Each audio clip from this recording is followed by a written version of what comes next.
Personal information fill करने के बाद आपको फैमिली डिटेल्स फ़िल करने के लिए आएगा। यहाँ पे आप अपने फादर या गार्जियन का पूरा नेम, उनका लास्ट नेम, उनका फ़ोन नंबर, उनकी ऑक्यूपेशन, एनुअल इनकम, आपकी मदर का नेम, ये सारी इन्फॉर्मेशन आपको डालनी है। फिर आपका कॉरेस्पॉन्डेंस एड्रेस में आपने अपना प्रॉपर एड्रेस डालना है विद पिन कोड। अगर आपका एड्रेस बिल्कुल सेम रहता है, कॉरेस्पॉन्डेंस और परमानेंट सेम रहता है, तो आप इस पर क्लिक करके वो आपका सेम एड्रेस आ जाएगा। अदरवाइज़ आपको आपका परमानेंट एड्रेस फिल करना है। फिर आप सेव एंड नेक्स्ट बटन पे क्लिक कर लेंगे। इसको करने के बाद आपका वो नेक्स्ट टैब आपको एकेडमिक डिटेल की तरफ लेके जाएगा। एकेडमिक डिटेल में आपने अपनी 10th और +2 के मार्क्स एंटर करने हैं। आपका पासिंग ईयर और मंथ आप कैलेंडर से सिलेक्ट कर लेंगे। आपका रोल नंबर डलेगा, एचपी बोर्ड या सीबीएसई बोर्ड, जो भी आपका बोर्ड है वो डलेगा, या स्कूल नेम।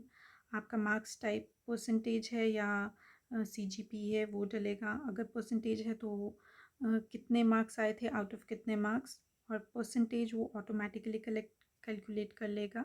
सब्जेक्ट्स में आपने सारे सब्जेक्ट्स डालने हैं एक एक करके। +2 का भी सेम रहेगा। आपका passing year, roll number, board, school name, marks type, तो आपको मार्क्स देने हैं। यहाँ पर भी वो परसेंटेज ऑटोमेटिकली कैलकुलेट करेगा। स्ट्रीम आपको सिलेक्ट करनी है, +2 में आपकी कौन सी स्ट्रीम थी, सपोज़ आर्ट्स थी।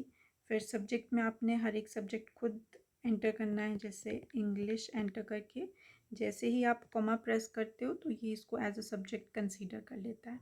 ऐसे आपको सारे सब्जेक्ट्स फिल करने हैं और फिर सेव एंड नेक्स्ट पे आप क्लिक कर दोगे। फिर नेक्स्ट टैब जो आपका आता है, ये बहुत इम्पॉर्टेंट टैब है। यहाँ पर सबसे पहले तो आप अपना क्लब चूज़ करोगे जिसको आपको ज्वाइन करना है। तो अगर आपको एनसीसी इनमें से कोई भी क्लब ज्वाइन करना है तो ये क्लिक करोगे आप, अदरवाइज़ अदर्स पे क्लिक करके छोड़ देंगे।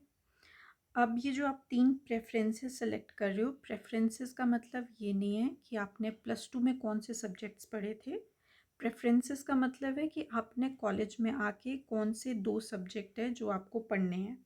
इसमें आपका एक डीएससी 1 रहता है जो कि आपका as a major subject consider होता है, जो सेकंड और थर्ड ईयर में आपको 4 सब्जेक्ट पढ़ने पड़ते हैं जिस चीज़ के। और एक आपका डीएससी 2 होता है जिसमें आपको 2 सब्जेक्ट पढ़ने पड़ते हैं सेकंड और थर्ड ईयर में। तो ये 2 सब्जेक्ट्स आपको केयरफुली चूज़ करने होते हैं।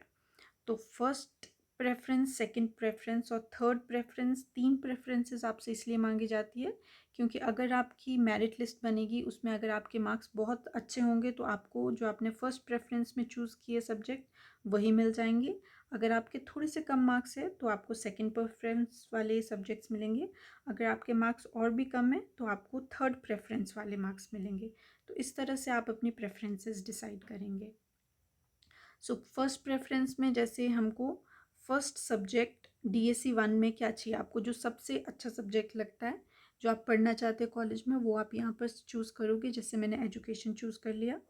एजुकेशन के साथ आपको माइनर में कौन सा सब्जेक्ट पढ़ना है एज ए डीएससी 2, तो वो आप ये इस लिस्ट से चूज़ कर लोगे। सपोज़ मैंने जोग्राफ़ी चूज़ कर लिया। अब आपके सब्जेक्ट अगर आपके मार्क्स बहुत अच्छे तो आपको एजुकेशन और जोग्राफ़ी मिल जाता है। इन केस जोग्राफ़ी में सीट्स फुल हो गई है तो एजुकेशन के साथ आप दूसरा सब्जेक्ट कौन सा पढ़ना चाहोगे वो आप यहाँ से चूज़ कर लोगे। सपोज़ हिंदी, तो एजुकेशन और हिंदी आपको मिल जाएगा अगर आपके मार्क्स अच्छे हैं। अगर आपके मार्क्स थोड़े से कम हैं तो वो आप फर्स्ट प्रेफरेंस नहीं ले पाओगे, सेकंड प्रेफरेंस में आप आ जाओगे। यहाँ आप फिर चूज़ करोगे कि आपको कौन सा सब्जेक्ट एज अ डीएससी 1 पढ़ना है। सपोज़ अब मैं चूज़ कर रही हूँ कि मेरे को एजुकेशन नहीं चाहिए तो एटलीस्ट मेरे को जोग्राफ़ी मिल जाए। जोग्राफ़ी के साथ डीएससी 2 आपको कौन सा पढ़ना है, सपोज़ मैंने एक हिस्ट्री चूज़ कर लिया। अगर हिस्ट्री में सीट्स फुल हो गई तो मैं सेकंड डीएससी चूज़ करूँगी। सपोज़ मैंने म्यूज़िकल इंस्ट्रूमेंटल चूज़ कर दिया है तो ये मेरी सेकंड प्रेफरेंस सेलेक्ट हो गई।